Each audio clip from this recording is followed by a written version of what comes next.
From Zenkstach front stance, you can make Shomen, which means hip square, or you can make Hanme, which means hips back.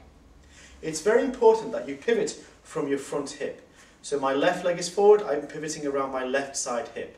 So from here, I'm contracting this side of the hip and expanding this side of the hip to make Shomen. And then the opposite when I make Hanme. I'm expanding this side, my left side of the hip, and contracting my right side of my hip to make Hanme. When you change from Shomen to Hanme, often the front knee will move.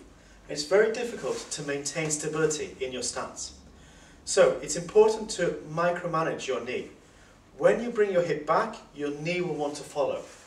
So try feeling like you're exerting pressure on the inside of your knee to maintain that position. The same is true when you go from Hanme, hips back, to Shomen, hip square. Your knee will want to go out. Try to exert pressure on the outside of the knee so you're coming back together and your knee maintains stability. Hip back, hip forward, but your knee is always constantly still. Lastly, when you make Hanme-dachi, hips back, it's important to keep your back knee pointing forward.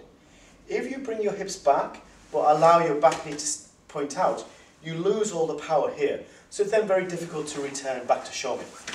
So, bend your back leg, allow your hip to come back in itself so there's power here. And you can use your calf muscle to create this Shomen power. So squeeze with your hip, knee pointing to target, and then you can release back to Shomen.